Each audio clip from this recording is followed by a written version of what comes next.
According to industry data, emission systems account for 40 to 50% of the failures that take diesel trucks off the road. And that's where the trap begins. Top dealerships today all chase one ultimate target: 100% absorption rate. That means even if they don't sell a single truck that month, they still make money by repairing your vehicle and selling you parts. When you spend $80,000 on a new truck, the dealer only clears about 5 to 7% net profit from that sale. The real gold mine is fixed operations, service and parts. It can make up as much as 50% of a dealership's total gross profit. And the demand for diesel truck repairs has never been higher. In this video, we're going straight to the root of the problem. I'm going to lay out why these so-called advanced emission systems are actually failure points, turning your truck into the perfect target in a financial trap that's already been set. The complexity of modern emission systems. After 2007, diesel truck engines in the US entered a completely different era. Not because the core engine became weaker, not because the crankshaft, connecting rods, or pistons suddenly got worse. The problem lies in everything added around the engine to meet emission standards. DPF, EGR, DEF, SCR, NOx sensors, exhaust temperature sensors, differential pressure sensors, control valves, secondary injectors, wiring, software. A diesel engine used to be a mechanical machine. A modern diesel is an electronic and software system, and when one small link in that chain fails, the entire truck turns into a dead weight. Here's why. 1. DPF, the $5,000 choke point. The DPF, or Diesel Particulate Filter, is designed to trap soot in the exhaust. When temperatures get high enough, the system burns that soot into ash through a process called regeneration. But in the real world, a DPF needs high exhaust temperatures to clean itself. That usually happens during highway driving. Steady load, sustained RPM. The problem is, many diesel owners use their trucks for commuting, city driving, light weekend towing, idling in winter, or short trips where the engine never fully warms up. The result? The DPF never gets hot enough to complete regeneration. And this is where things get serious.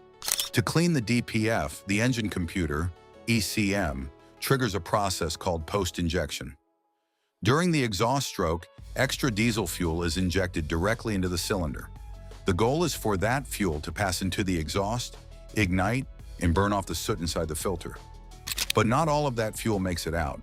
Some of it sticks to the cylinder walls, gets scraped down past the piston rings, and ends up in the crankcase. Now diesel fuel is mixing with your engine oil. It breaks down the oil film, the only thing preventing metal parts like the crankshaft and bearings from grinding against each other. In cold climates, where the engine never gets hot enough to evaporate that excess fuel, the oil level can actually start to rise on its own. That's the beginning of the end. Once the oil is diluted with diesel, its ability to protect is gone, and your tens of thousands of dollars engine can seize completely. Be ready to spend $2,000 to $5,000 for a new DPF. 2. EGR, a system that eats the engine from the inside. If the DPF is a flawed filter, then EGR, exhaust gas recirculation, is a direct assault on the engine. Engineers route dirty exhaust gas back into the combustion chamber to lower burn temperatures and reduce NOx. But what's in that exhaust gas? It contains sulfur compounds and nitrogen oxides. When those gases are pushed back into the engine and meet moisture, they form sulfuric acid and nitric acid. That is the same as pumping acid straight into your engine. It drives down the pH of the engine oil at a rapid rate, corroding bearings in every metal surface it touches. And it doesn't stop there. Soot particles are extremely hard. When EGR feeds them back into the intake, they act like an abrasive compound. They get trapped between the piston rings and cylinder walls, grinding away the crosshatch pattern. The result, the engine starts burning oil, loses compression, and slowly weakens mile after mile. That same soot also builds up on the vanes of a variable geometry turbo. When those vanes stick, the truck suffers from turbo lag or overboost, and the turbocharger quickly turns into scrap. And you already know the cost. It's not cheap. EGR is not a repair solution. It's a timer counting down to the next failure. 3. DEF and the collapse of software logic. Then there's DEF, diesel exhaust fluid, also known as urea. In harsh winter conditions, this fluid can easily freeze. Or worse, during low load driving or long idling, exhaust temperatures never get high enough to fully vaporize it. It crystallizes into hard white deposits, clogging the DEF injector and damaging the SCR catalyst. But the most frustrating part isn't the hardware, it's limp mode. Engineers programmed a strict control logic. If the SCR system detects a fault, even a false sensor reading, the computer starts a countdown. It reduces engine power and forces you to crawl at reduced speed until you reach a dealership. This is not a failure of the engine's core mechanics. This is a software-triggered response based on emissions assumptions. A $50 sensor failure can cost you a delivery contract worth thousands of dollars because the truck gets electronically locked down. That is digital control at its worst. So why do these problems continue despite driver frustration? Because behind every one of these failures is a closed control system where the dealership holds the master key to your wallet. The three walls of control. There was a time when you could fix almost anything on your truck with a basic set of tools. Those days are over. Manufacturers like Ford Motor Company, General Motors, and Ram Trucks have built invisible walls to make sure of one thing. You depend on the dealership. Wall number one, software control. Today's vehicles run on proprietary computer systems with heavy encryption. A standard OBD2 scanner from a parts store can only read surface-level data. To actually fix the problem, especially to clear false DEF-related faults, you need factory software that can cost thousands of dollars per year in licensing. Inside dealerships, mechanics have become module technicians. They don't diagnose and repair. They replace what the computer tells them to replace, and you pay for that process. A small issue with a DPF differential pressure sensor can lead to a full $4,000 filter replacement, simply because the system says so. Wall number two, warranty pressure and the VIN record dealerships hold a powerful psychological weapon, fear of losing your warranty. Even though laws like the Magnuson-Moss Warranty Act protect your right to use independent repair shops, dealers often use vague language to make you second-guess that choice. Today, everything is tied to your vehicle's VIN in a global cloud system. If you change your own oil without a dealership record or touch a single bolt on the emission system, it can be logged in the vehicle's digital history. Later, if something fails, that record can be used to deny coverage. The message is clear: leave the dealership and you're on your own. Wall number three, smart parts. Even replacement parts are now locked down. A new high-pressure fuel pump or control module often won't work just by installing it. It has to be digitally paired to the manufacturer's system using dealership-level tools. This isn't innovation, it's control. It shuts out independent shops and even the most skilled backyard mechanics. And don't believe this complexity exists to protect quality. The scandals that follow will show you exactly what's really going on. Dieselgate. The stained Volkswagen can erase. In 2015, the world didn't just witness an emissions violation. It exposed how the diesel industry really operates. Volkswagen installed a piece of software called a defeat device inside the ECU. When the vehicle detected it was being tested in a lab, it activated full emissions control. EGR wide open, SCR fully engaged, everything running by the book. Just long enough to pass the test. But in real-world driving, those systems were reduced or turned off because running full EGR and SCR all the time would increase wear, reduce fuel efficiency, and hurt performance. So the moment the vehicle returned to normal driving, the computer scaled those systems back to protect the engine. The result, those vehicles emitted up to 40 times the legal limit of nitrogen oxides. Volkswagen paid over $30 billion in fines, recalls, and settlements, and destroyed its clean diesel image. But the biggest cost was trust. They knew their system couldn't hold up long-term, so they chose to deceive the world. And that raises a simple question. If these emission systems were truly reliable, why cheat to protect the engine? Cummins Inc. and the $1.67 billion case. When even a legend breaks, if you think this was only a German problem, look closer to home. In early 2024, Cummins, long respected for durability among mechanics, agreed to pay a record $1.67 billion penalty to the U.S. government. They were accused of installing illegal software devices in nearly 1 million diesel engines used in Ram 2,500 and 3,500 trucks.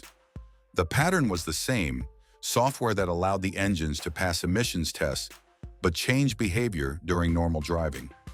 Older engines like the 5.9-liter Cummins could run hundreds of thousands of miles with minimal maintenance. But once emission systems became mandatory, even Cummins couldn't keep that simplicity. These systems create high heat, high pressure, and a corrosive environment. If they run at full capacity all the time, they can raise combustion temperatures, put extra stress on the cylinder head, increase soot and carbon buildup, shorten the life of the turbocharger and exhaust system. In simple terms, to make the engine last, the emission system has to back off. To meet environmental standards, it has to push harder. You can't have both. And Cummins, like Volkswagen, tried to sit in the middle, using software to balance two conflicting demands. This is no longer an isolated failure. It's proof the entire system is being pushed to its limits. Ford's 6.4-liter Power Stroke, the peak of poor engineering. If Dieselgate was a software deception, then the 6.4-liter Power Stroke is a true mechanical disaster. Introduced in 2008, right when emission standards tightened, it was one of the first Ford truck engines to integrate a DPF, and it quickly became an expensive lesson. To burn off soot in the filter, the system forced the engine to run at extremely high temperatures using the post-injection process mentioned earlier. The result was severe thermal stress. Cast iron cylinder heads cracked. Pistons literally melted inside the combustion chamber. Mechanics even gave it a nickname, the disposable engine, because once it fails, the cost to rebuild it often exceeds the value of the entire truck. Ford pushed an older engine platform to carry an unfinished emission system, and the people who paid the price were the owners who trusted the Built Ford Tough name. 3 stories, 3 different manufacturers, but the same pattern. A complex emission system is forced onto the engine. The engine takes on more heat, pressure, and contamination. Software tries to balance performance and regulations. And in the end, the truth gets bent.